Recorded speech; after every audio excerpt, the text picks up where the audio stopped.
नमस्कार दोस्तों, कैसे हैं आप लोग। अभी तक आपने तद्धित प्रत्यय के बारे में पढ़ा, तो वो टोटल 22 थे। तो उसको आप अच्छे से रिकॉल किए होंगे। तद्धित प्रत्यय क्या होता है, उससे कैसे शब्द निर्माण किए जा रहे हैं, उसकी जानकारी बेसिक तौर पे हो गई है। क्योंकि तद्धित प्रत्यय का जो होता है सब धातु रूप नहीं चलता है, क्योंकि उसमें धातु यूज ही नहीं होती है। ये तद्धित में शब्द में चलता है, जैसे राम और श्याम है, मोहन है, निज है, समानता है। इन सब चीज़ों को जो बताया गया है वहीं चलता है।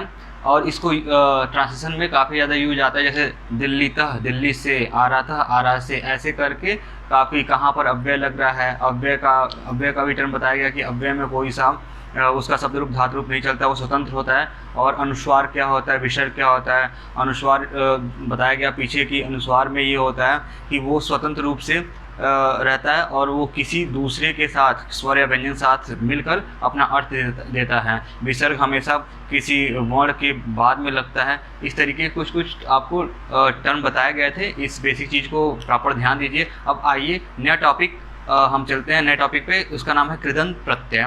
कृदंत प्रत्यय जो है आपका वो टोटल यहाँ पे लिखा हुआ है, कृदंत प्रत्यय 14 है। मूल धातुओं के साथ केवल लगता है। मूल धातु वे होते हैं जो आपको लिखाए गए थे 43, वो मूल धातु हैं। वैसे तो काफ़ी ज़्यादा 1944 है, बट हमको 44 पढ़ना है, उसमें से ही IAS के पेपर में काम आ जाता है। तो आइए हम बिना टाइम इन्वेस्ट किए हुए इन 14 कृदंत प्रत्यय के बारे में जान लेते हैं। तो पहला क्या है आपका, पहला होता है कत्वा प्रत्यय। कत्वा प्रत्यय में क्या होता है कि यहाँ लिखा है ना कत्वा प्रत्यय। कत्वा प्रत्यय में क्वा शेष रहता है। ये जैसे कि यूज हुआ पठित्वा, पढ़कर, खाकर, जाकर, गाकर, ये सब लास्ट में कर आता है। तो ये 1 से लगाए 14 तक आपका पूरा कृदंत प्रत्यय लिख दिया गया है। इसके बाद क्या होता है कि कत्वा हो गया, दूसरा हो गया तुमुन प्रत्यय। तुमुन प्रत्यय का तुम से रहता है, जैसे पठतुम, पढ़ने के लिए, गाने के लिए, जाने के लिए यहाँ पे आ रहा है। ठीक। लप्य प्रत्यय में क्या होता है, लप्य प्रत्यय में य शेष आता है लास्ट में, और ये हमेशा उपसर्ग के साथ होता है। उपसर्ग क्या होते हैं आपको बताया जाएगा। उपसर्ग आपके पूरे जो शब्द के पहले जो धातु के पहले लग रहे हैं वो उपसर्ग कहला रहे हैं। और ये उपसर्ग क्या होता है कि जैसे लौकिक और वैदिक जो पढ़ाया जा रहा था उसमें बोला गया उपसर्ग किसी शब्द या धातु के पहले लगकर उसके अर्थ को परिवर्तित कर देते हैं या मेल को फीमेल कन्वर्ट कर देते हैं। जैसे कि उपविशत, गच्छत, आगच्छत, ऐसे हो गया। तो ये लौकिक वैदिक दोनों में ही यूज हुआ करता था। तो वैदिक में होता था कि उसमें कहीं पर भी लग जाता था, तो उसे थोड़ा सा जानना काफ़ी कठिन हो जाता था वैदिक संस्कृत को। इस लौकिक संस्कृत में अच्छे से उसे लिपिबद्ध करके पाणी जो हैं उन्होंने काफ़ी अच्छे से इसे प्रदर्शित किया है। तो इसमें आइए लप्य प्रत्यय में हो गया यह प्रत्यय शेष रहता है, और इसमें इसका जो है उपविशति करके आ रहा है। जैसे बैठना, कितिन प्रत्यय का तिह शेष होता है, जैसे गति ही हो गया। घ्या प्रत्यय का अह शेष हो जाए, जैसे गात हो गया। घ्या प्रत्यय अ शेष हो रहा है तो एक जगह उसमें भी क्या नाम है, तद्धित प्रत्यय में भी अह शेष आता है। तो उसे आप टैली करते चलिए, यह नहीं कि शब्द और धातु को मिला दिया तो गड़बड़ी हो जाएगा। अब आइए त्रिश प्रत्यय का त्रि या ता शेष रहता है, जैसे दाता, दात्री। बहुत बार इस बार नेट में भी पूछा गया था ये दाता, दात्री का शब्द रूप क्या होगा, 1.3 क्या होगा, 3.1 क्या होगा। जैसे रऊल प्रत्यय का अकह शेष होता है, ये हमेशा धातु के साथ है। जैसे पाठक, कह, पढ़ने के लिए, पाठक। ल्यूट प्रत्यय का नम या अनम शेष रहता है, जैसे पठनम। अनियर प्रत्यय मेल, फीमेल और न्यूट्रल तीनों जेंडर में लगता है। तो इसमें क्या अनियर प्रत्यय में सब एक वचन में लिखा गया। 1.1 में लिखा गया है। अनियर प्रत्यय में अनिह, अनिया, अनियम शेष रहता है। तबियत का, तबियत में होता है कि तबियत में तब्यह, तब्या, तब्यम शेष रहता है। यहाँ लिखा मेल, फीमेल और फिर से यहाँ न्यूट्रल होगा, यहाँ पे फीमेल लिख देगा, न्यूट्रल जेंडर। क्वत प्रत्यय का तह, ता, तम शेष रहता है। कत्वतु प्रत्यय का तान, तवती, तवत शेष रहता है, जैसे गतिवान। ठीक है। सत्री प्रत्यय का अनम, अंति, अत शेष रहता है। ये सत्री और सानच प्रत्यय हमेशा आपका वाइस में यूज होगा। वाइस बोले तो वाच्य में यूज होता है, तो ये वहाँ पढ़ाया जाएगा। लेकिन इसका डिस्क्रिप्शन इसमें थोड़ा सा झलक दे दिया जाएगा वो कैसे होता है। सत्री प्रत्यय का अन, अंति, अत शेष रहता है, जैसे पठनम। और यहाँ पठनम है, देखिए काफ़ी बेसिक माइन्यूट सा चेंज हो रहा है, अगर गड़बड़ किए तो भाई गया। सानच प्रत्यय का क्या है, सानच प्रत्यय का मानह, माना, मानम शेष है, जैसे वो माना, सेवा करने के लिए, ये सब आ रहा है मानम के लिए। तो अब आ जाइए कृतिन, जो ये कौन सा कृदंत प्रत्यय है। कृदंत प्रत्यय में अब देखते हैं कि कत्वा क्या बोलता है। कत्वा प्रत्यय पहला प्रत्यय है जिसका त्वा शेष रहता है, जैसे पठित्वा, पढ़कर, गति, नचित्वा, नाचकर, फिर से हसित्वा हंसकर। ऐसे क्या होता है कर्तव्य प्रत्यय, तो जानने की कोशिश करते हैं। ये देखिए लिखा है मूल धातु, जो मूल धातु 1 से 43 तक लिखवाएगा मूल धातु में आपके, उसके लास्ट में लगता है मूल धातु की लास्ट। जैसे त्वा, यहाँ त्वा लिखा है ना, पठित्वा। और जैसे 2 वर्ण है, मान लीजिए पठ है, यहाँ पे ये लिख रहे हैं पठ, तो लिख रहा है इन 2 मूल धातु के बीच में जो ये प और प्लस ठ है, इसके बीच में ई की मात्रा आ जाती है, तो ये हो जाएगा ई की मात्रा। ये कैसे आ रही है, प प्लस ठ, ये हो जा रहा है आपका। तो ये बड़ी, ये ई की मात्रा इसमें इकारान आ रही है, तो ये पठित ऐसे हो जा रहा, लास्ट में त्वा जुड़ जा रहा है। तो यही लिख रहा है कि 2 वर्णों के मध्य में इकारान का आगमन हो जाता है, तो वो इकारान आ जाता है। लास्ट जिससे लिखा, मान लीजिए कि यहाँ की नम लिखा जाता है, नम यहाँ लिख देते हैं। कैसे हम लिखते हैं नम, यहाँ पे नम लिखते हैं। तो बोल रहा है लास्ट में त हो, न तकार हो, मकार हो और नकार हो, ठीक है ना, तो वो समाप्त हो जाएगा। न ये म हट जाएगा यहाँ से, तो नत्वा हो जाएगा यहाँ पे, ऐसे ऐसे बनेगा। ये इसका कहने मतलब ये है।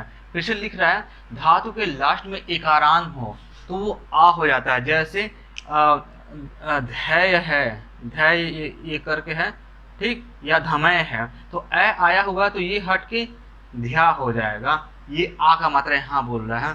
और लास्ट में यदि आ रहता है किसी मूल धातु के बीच में आ रहता है तो उसमें नो चेंज होगा, यहाँ पे ये बताया गया है। फिर धातु के लास्ट में इकारान हो, लास्ट बोल रहा है, उकारान हो, रिकारान हो तो कोई चेंज नहीं होता है, ठीक। और लास्ट में धातु में च वर्ग रहे, यानी च वर्ग किसे बोलते, च छ ज झ यहाँ रहे तो वो कन्वर्ट होकर ककार में हो जाता है, यानी क हलंत हो जाता है। तो ये बताया गया आपको, ये इतना होता है। तो देखिए ये बेसिक इसके रूल हैं, कैसे कत्वा और ये सब चेंज हो रहे हैं, इनको अच्छे से याद कर लीजिएगा, क्योंकि हमेशा ये मूल धातु के साथ लग रहा है, मूल धातुओं के साथ लास्ट में लग रहा है। फिर 2 वर्णों के बीच में इकार का आगमन हो जाता है। लास्ट में नकार तकार मकार रहे तो वो समाप्त हो जाता है। लास्ट में धातु में इकार रहे तो आकार में बदल जाता है। फिर से लास्ट में आ रहे तो नो चेंज रहता है। लास्ट में धातु के इकार उकार विकार रहे तो वो नो चेंज में आता है। धातु के लास्ट में च वर्ग रहे तो वो समाप्त होकर वो उसको कन्वर्ट कर दिया जाता है, यानी ककार में हो जाएगा क उसमें, ठीक। अब नेक्स्ट टॉपिक, नेक्स्ट वाले पे आते हैं कि जो मूल धातु के साथ लग के कैसे इसका रिप्रेजेंटेशन किया जाता है। हाँ तो दोस्तों आपने कत्वा का रूल देख लिया, कैसे कत्वा में रूल लग रहा है। इसके बाद आ जाते हैं मूल, इस पे जो मूल धातु है कैसे उसके साथ लग रहा है। तो ये देखिए यहाँ पे 14 जो कृदंत प्रत्यय बताया गया उसमें से पहला जो चल रहा था हमारा कत्वा, तो उसका कैसे परिवर्तन हो रहा है। तो इसमें देखिए मूल धातु प्रकृति प्रत्यय अर्थ क्या है, तो इसका है पठ। मान लीजिए मूल धातु लेते हैं, इसके नीचे हलंत लगा हुआ है तो ये मूल धातु है, ठीक है।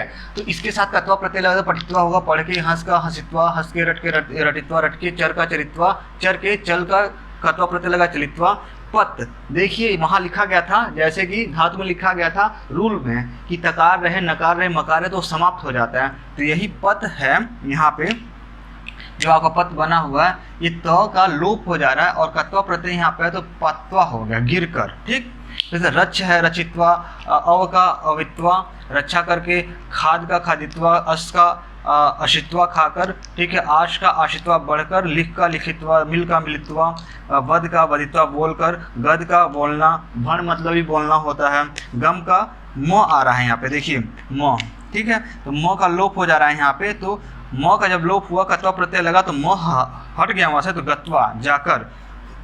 नम है यहाँ पे तो नम का भी वो हुआ तो नत्वा हो गया नमस्कार करके। हन का तो न भी यहाँ से चला जाएगा ये, और ये न भी चला जा रहा है तो ये हत्वा हो गया। मारकर मन का हो गया मतवा, मतलब मतवा मतलब ध्यान कर, ध्याय क्या ध्यान कर, ठीक है। ध्याय ए आया है तो आ में हो जाएगा तो ध्यायात्वा हो जा रहा है। धमय का धमात्वा हो गया फूक कर, ये ऐसे रहा। फिर से आ जाइए, त्रय है, ए का मात्रा है तो आ हो जाएगा यहाँ पे, तो यहीं पे वो देखिए चेंज बना हुआ है आपका, दिखाते हैं आपको।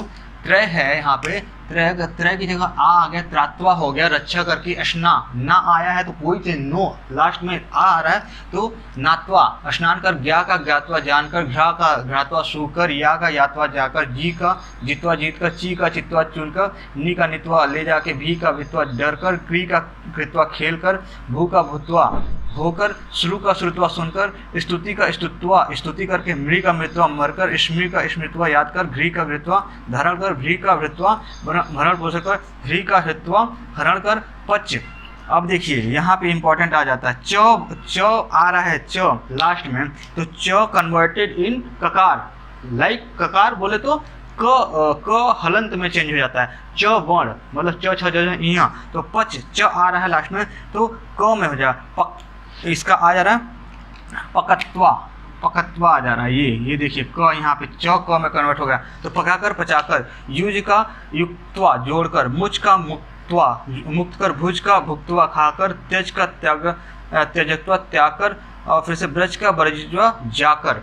अब आ जाइए, हाँ इसके बाद क्या आता है, ये तो आपके 45 मूल धातु हो गए, उसके साथ कैसे चेंज हो रहा है। इसके बाद आ जाइए एक्सेप्शन, हर उसमें एक्सेप्शन आता है, जितने भी मूल धातु हैं उसमें कहीं कहीं रूल आके फेल हो जाते हैं, तो उसको एक्सेप्शन को अलग लिखा गया, इसको मस्ट याद करना है आपको, ये नहीं करेंगे तो इसी से ज़्यादातर चेंजिंग आते हैं हर जगह। कैसे लिखा जाए, जैसे देख कर उनको ऐसा लगा, हमारी वो ऐसे कोई ट्रांसलेशन आता है, तो देख कर कैसे लिखेंगे, तो दृष्टवा लिखेंगे, जैसे यहाँ पे दृश्य है तो एक चेंज हो जा रहा है, यहाँ पे दृष्टवा आ रहा है देख कर, सीड का शयित्वा आ जा रहा है यहाँ पे, तो सोकर, हाँ देखिए सीड है तो कहीं ना कहीं चेंज क्या आ रहा है आपका, यहाँ पे श है, ठीक है ना, तो स ये छतरी उस वाले स में कन्वर्ट हो जा रहा है, न कि स का श लिखा जा रहा है, ठीक, तो यहाँ पे ट भी ट हलंत आ रहा है, सीड है तो ये शीड है तो यहाँ पे य आ जा रहा है, तो ये शो कर, ये अपवाद में आ जा, अध का जगधवा खाकर, प्रच्छ का पृष्ठवा पूछ कर, तो ये एक्सेप्शन है, इसको आपको पढ़ना ही पढ़ना है। नृत्य का नर्तित्वा नाच कर, वच का उक्त्वा कहकर, ये वच बहुत पूछा जाता है, वच का क्या होगा, ठीक है। गाय का गित्वा, ए है तो आ आना चाहिए यहाँ पे, लेकिन एक्सेप्शन है इसलिए यहाँ पे गात्वा ना आके गित्वा आ रहा है, ठीक है। पा का पित्वा, ना कि पा का पात्वा लिखा जा रहा है, पित्वा। डा का दत्वा, अस्था का स्थित्वा, ये भी बहुत पूछा जाता है, ठीक। फिर से भ्रम का भ्रमित्वा, तन का तनित्वा, खन का खनित्वा, माँ का मित्वा, तिर का तृत्वी, तृत्वी ये बहुत इंपॉर्टेंट है, याद रख लीजिएगा। लव का लब्धवा, भज का भजित्वा खाकर, वर्ण का वणित्वा, पाल का पालित्वा, रच का रचित्वा, ताड़ का ताड़ित्वा, चूर का चोरित्वा, टूट का टूटत्वा, स्पृत का स्पृतत्वा, स्पर्श कर, यज्ञ क्या इष्टवा, ये इंपॉर्टेंट है, इष्टवा हो गया आपका, यष्टवा हो गया यज्ञ कर, अर्च का अर्चित्वा कमाकर, पूज का पूजित्वा, पूज कर, गढ़ का गढ़ित्वा, चिंत का चिंतित्वा, अर्ज का अर्जित्वा कमाकर, फिर से गर्ज का गर्जित्वा गरज कर, भज का भजित्वा भजन कर। अब इसमें ही 33वां आता है, ग्रह का गहित्वा ग्रहित्वा प्रकट कर, दह का दग्धवा मतलब जल कर, ये इंपॉर्टेंट है। फिर से 35वां आता है, दूह का दुग्धवा दूह कर। तो आपको